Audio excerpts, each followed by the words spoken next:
Okay, so I think Jacob joined us. I know more people will probably join as the session continues, but Jacob, can you hear us? Yes, hi everyone. Good evening. Let me stop the share.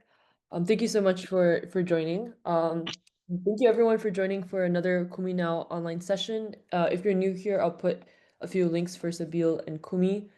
And more people I think will join as the session goes on, as I said.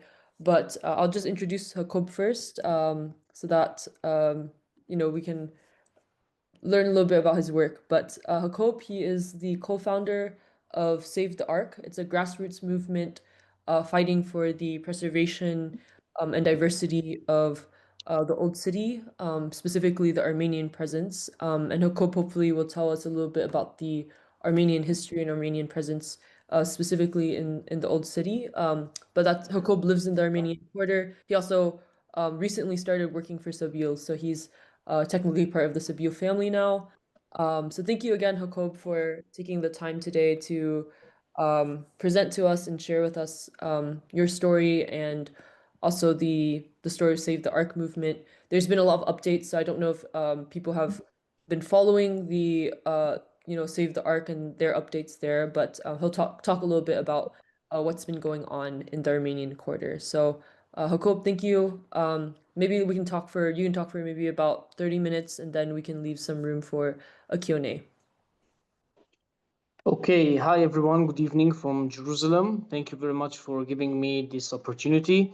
My name is Hagop. I'm 25 years old. I'm a Jerusalemite Armenian living in the Armenian quarter in the old city of Jerusalem. I'm a fourth generation of genocide survivors. My family arrived in Jerusalem after the Armenian genocide in 1915 as refugees.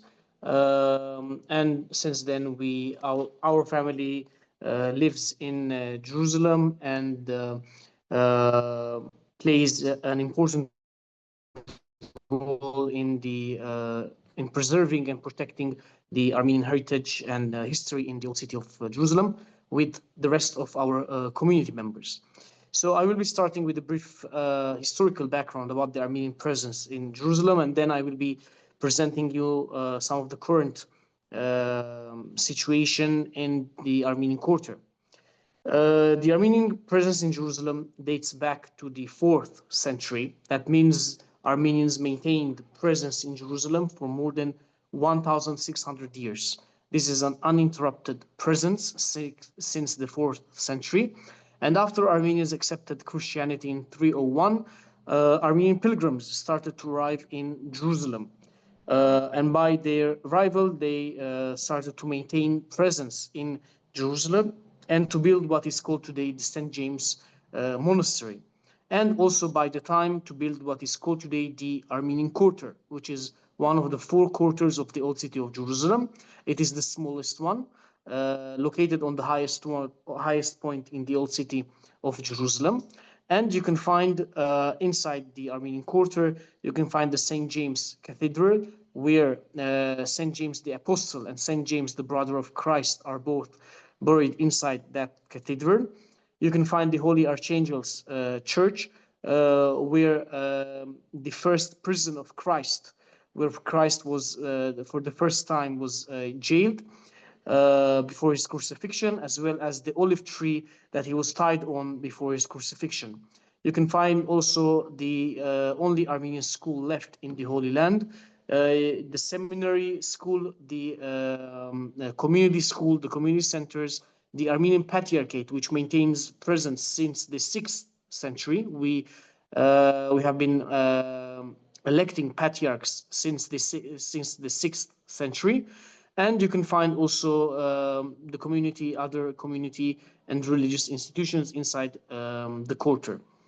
Armenians maintain equal rights in the holy places, for example, in the Holy Sepulchre Church and the Holy Nativity Church in Bethlehem, with the Greek Orthodox Church and the Catholic Church, the 3 major rights holders inside the holy places are the Armenians, the Catholics, and the Greeks. And under the Armenian Church is the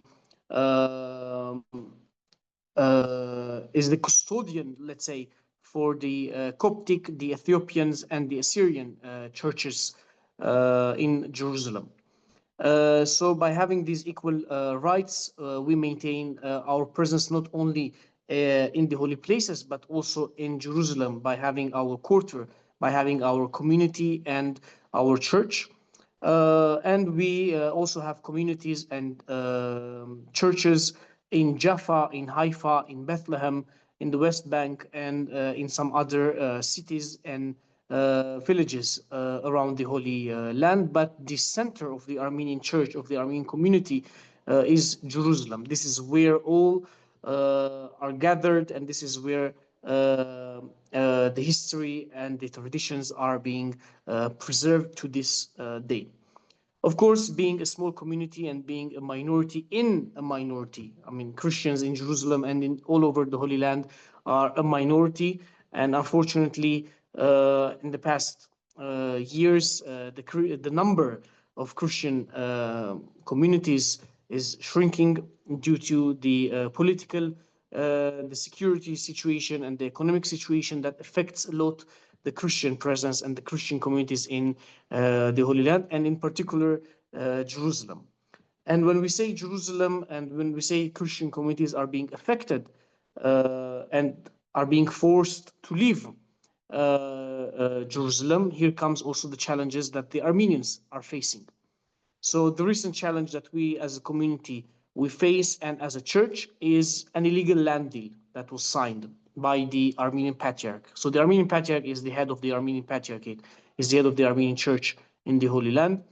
And in 2021, 4 years ago, an illegal land deal was signed by the Armenian Patriarchate, leasing 11,500 square meters of the Armenian Quarter, which historically we call that property the Armenian Gardens, but also in recent times we call it the Cow's Garden, because after the genocide and before the genocide, the church and the community used to keep sheep and cows and to use the church and to use that land for agricultural purposes.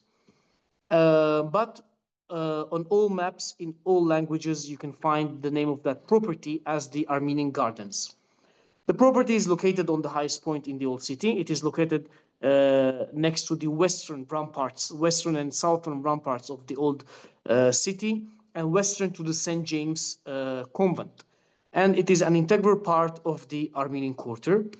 And the deal was signed between the church and an Israeli company named Zana Gardens. And the purpose, according to the deal, is to build there a luxury hotel.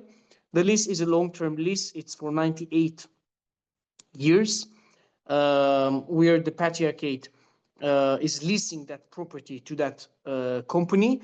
And in the company, there are two shareholders. One, his name is Danny Rubinstein Rothman. He's an Australian Jewish businessman.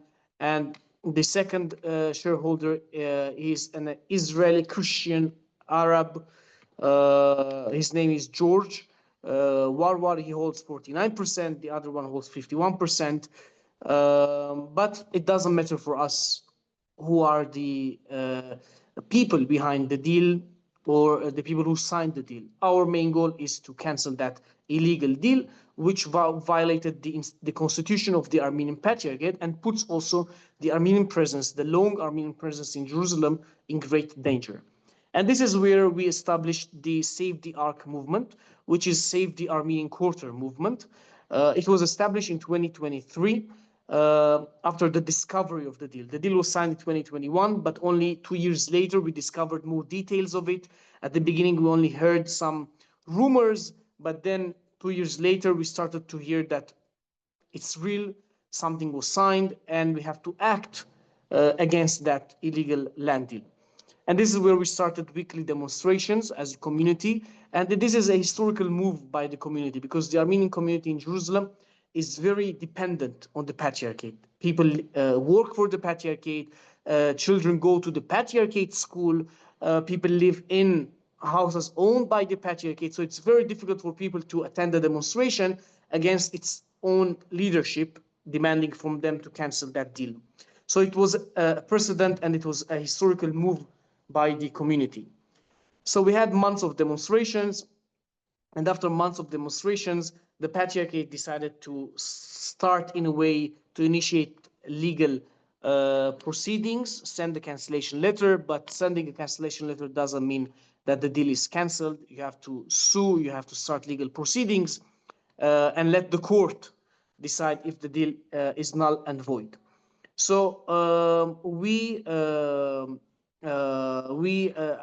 had demonstrations for over months, and in October 2023, a few weeks after the beginning of the war, the company received that cancellation letter from the Patriarchate, but instead of answering legally, they started to attack the community by sending bulldozers, by sending armed settlers, by hiring Arabs from Jerusalem to go and attack the community. So settlers, Arabs, bulldozers, everyone gathered around that idea of taking over that property by force.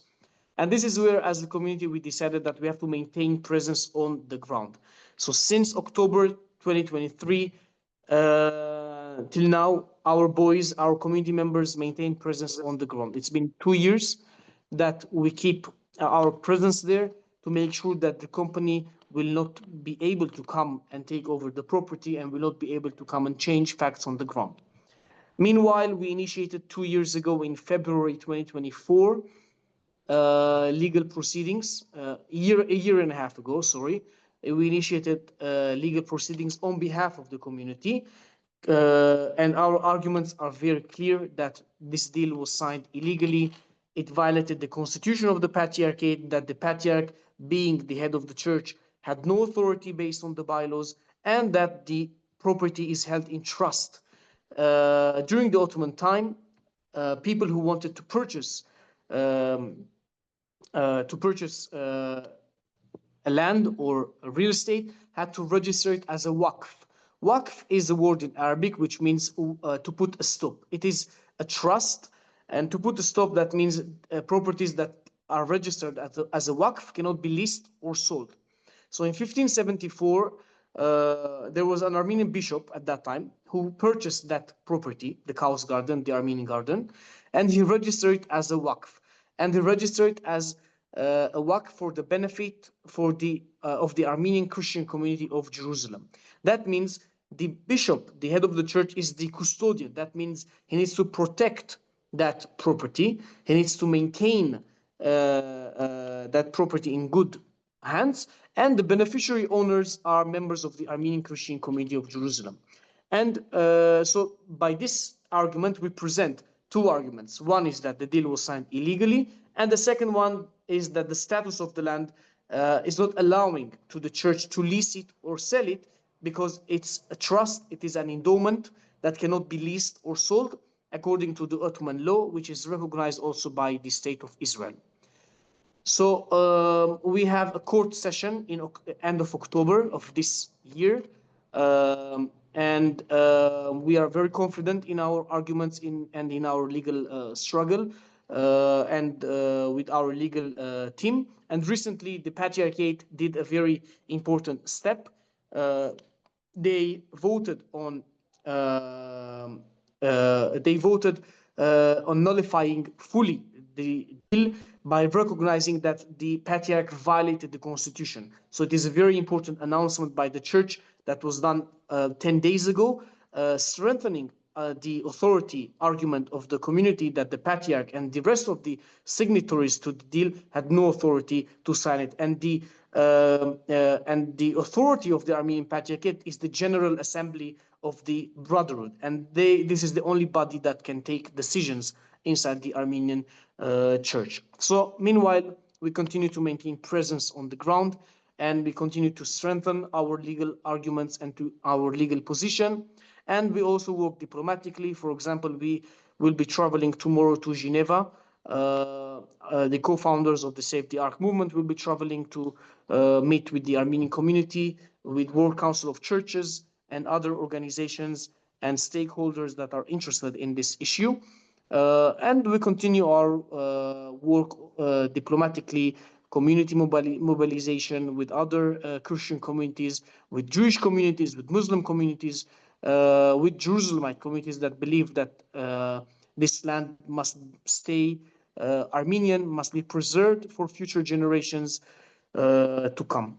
So mainly this is the struggle of the Armenian community these days, that we are going as a small community. This property and our quarter is very important for us, and we are fighting to preserve it, not only for our future, but also for the other communities' futures, for the Christian communities, for the non-Christian communities, that they believe that Jerusalem should stay an open city, a diverse city of all religions, of all nationalities. And this is our main goal, to keep it, to cancel the deal, first of all, but also to keep Jerusalem as a place which is holy for everyone, which is open for everyone, and which is welcoming, of course, for everyone. So thank you very much. I can take a few questions if you have so, and will do my best to answer accordingly. Thank you so much, Jacob, for giving us an overview. If anyone has questions for him, please put it in the chat and I'll make sure to relay it. I guess maybe one question in terms of you mentioned that a lot of the Armenian youth and kind of in the quarter, they've been staying on the Cow's Garden, like the land. So is this continuing? And has there been any physical challenges of doing this? Like, have you guys encountered anything over the last 2 years other than that one incident in which the company tried to take the land? So we had numerous incidents. The incident with the settlers and with the other groups that were hired. The last incident was a year ago, but we of course continue to maintain presence on the ground, because no one knows what can happen, and it's Jerusalem, and Jerusalem is a city that surprises all of us. So we have to stay always alert and with open eyes. So we continue to maintain presence on the ground, of course. Have you found Yes. in terms of, like, let's say the Jerusalem municipality or even like the Israeli government, has there been any position from them, or have you been able to lobby or anything like this with them? We maintain presence. We maintain relations with everyone, with all stakeholders, with Israelis, with Palestinians, with the Americans, with Europeans, with everyone. We wish to keep this issue an Armenian Christian issue. This is an Armenian Christian struggle, and this is our main goal, to keep it as it is. But we always wish to keep in touch with all stakeholders, especially because it's Jerusalem. Recently, there was a very positive statement by Israeli academics and influencers in the Israeli society that they reject the deal, and they call upon the authorities and they call upon all stakeholders to stand with the community and to work to fully cancel the deal. So this is a very important development, because the company is accusing us of anti-Semitism and anti-Israel sentiments because we are against the deal, which is absolutely wrong. Our main goal is to cancel the deal and keep it an Armenian land. And that statement of the academics and Jewish and Israeli influencers is very important to back off these arguments, to show people that it's not only the Armenians that are rejecting the deal, but many others from all societies are rejecting this deal. Thank you, Jacob. There's a question about is there a project for the community that the community has for this plot? Like, once you guys finish with the legal proceedings and you're able to get your land back, are there any visions for what this land can be used for the community? So currently it is used as a parking lot for the community, and other parts are being used as residential houses that are also part of the deal, by the way. So yes, we do have a plan for that plot of land. First of all, we wish to may God will grant us that opportunity to win the case, so we can cancel the deal. And then, of course, we will be submitting and we will be proposing projects for the property. For example, building a housing project for the community, youth, and some other ideas. But we still have to, there is a project, but we still cannot share it fully since we are in legal proceedings, but we do have a vision for that property. Amazing. And someone also wanted, had a question about the patriarch in terms of do you trust the patriarch who kind of signed this deal but also changed his mind due to community pressure? Has there been a change in leadership, or talks about a change in leadership, in terms of this? We wish to not have a rift in the church now, again, to change the leadership. There was a change in a way in the leadership. The former real estate director was defrocked, who signed the deal and who drafted the deal with the lawyers. The patriarch is the same patriarch, and the grand sacristan is the both are the same. But the important thing is the outcome of the last General Assembly meeting, which announced its rejection of that deal. So this is an important shift in the patriarchate's position. So we welcome that shift. Thank you, Jacob. I'm seeing some questions about just like outside countries, but I think maybe a better question that kind of maybe relates this more is in terms of how you've engaged with the Armenian diaspora. Has the Armenian diaspora been helpful in this or vocal or so I wonder kind of what your relationship with the Armenian diaspora is.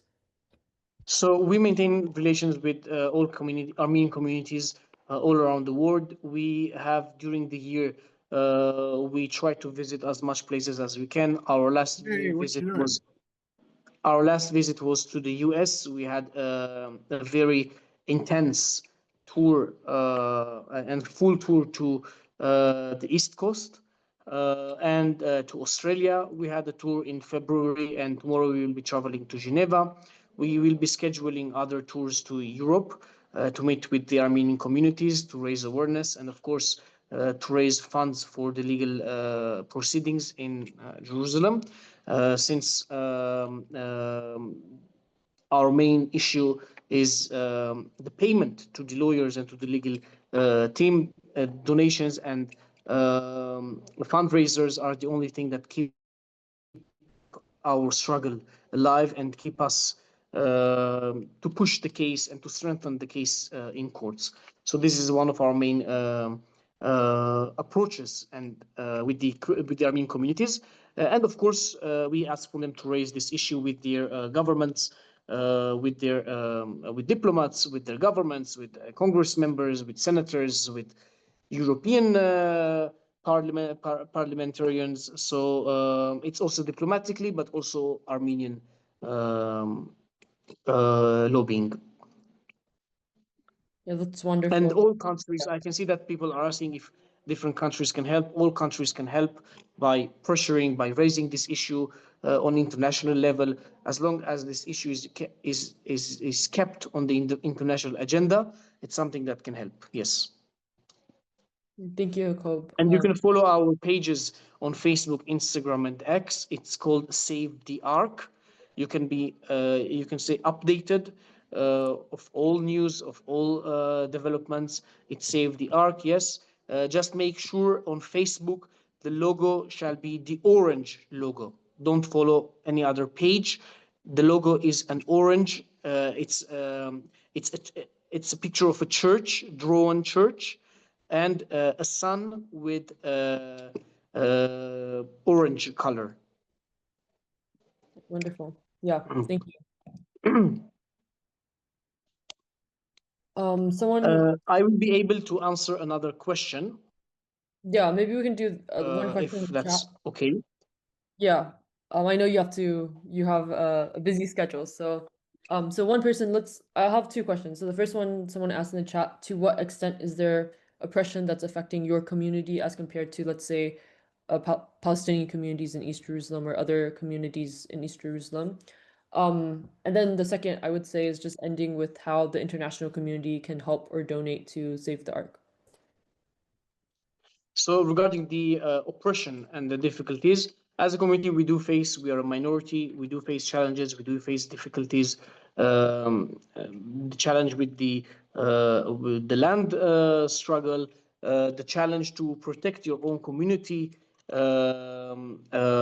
from different threats. We have the taxation issue over the churches.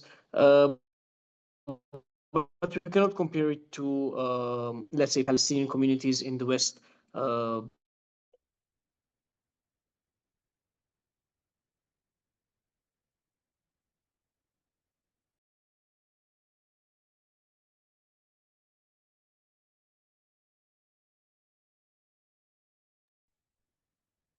for citizens, and West Bank is way different. So there is a difference between the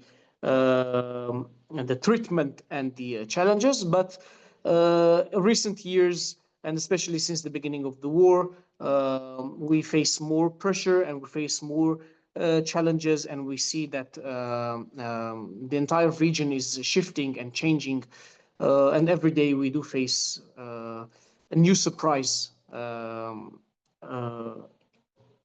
in the city and the region.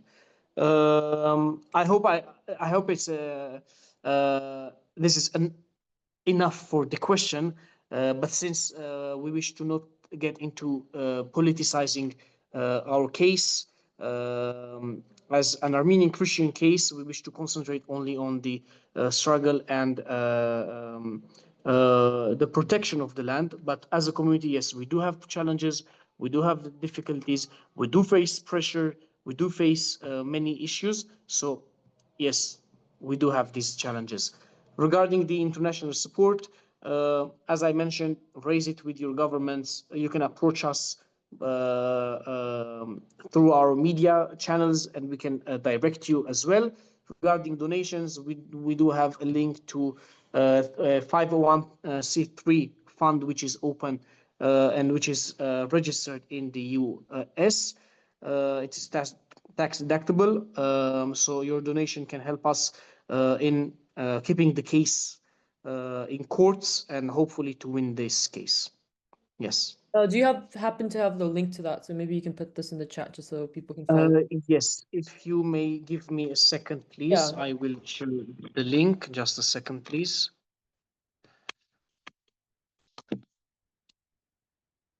Just a second.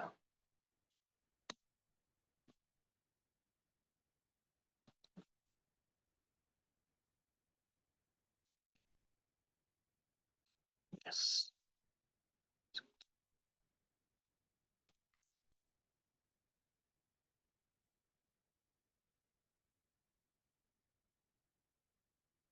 Just a second. Yeah, no worries. Take your time.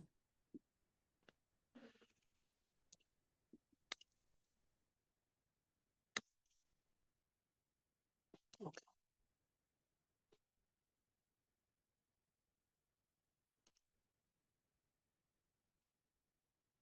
So this is the link. The court session is end of October. We usually put on our pages legal update. So I guess we will be having a legal update before the court session. So you can stay updated through our media channels. And this is the link to the fund. Feel free to share it with friends and people that you think can help to preserve the Armenian Christian rights in Jerusalem. Absolutely. Yeah, thank you so much, Jacob. We'll let you Thank go. you very Thank much. you for sharing the link, and we'll make sure that we can follow up on that. Thank you very much. I Safe appreciate your travels. dedication to our communities in the region, in the Holy Land, in Jerusalem. And may we all have peaceful days, and may we welcome peaceful days. Thank you very much. Thank you, Jacob. Thank you. All right, so as Jacob leaves, I just want to remind everyone that I put the Facebook link in the chat. There's been a lot of people trying to impersonate them recently, and a lot of attacks on them actually in the last few weeks. So just to make sure you guys have the right Facebook group, you can take a look at the link that I've put in the chat. And then also that Jacob has also a verified link to the fundraiser. They have to raise funds for the legal fees that is incurring in terms of their court cases and the lawyers and stuff. So if you can support them and you have a chance to support them, I really recommend just visiting that link and donating if you can. So we have about half an hour left. So I want to just open it up for actions and any news from people if you want to share. So let me just stop the recording so that we can people can share openly.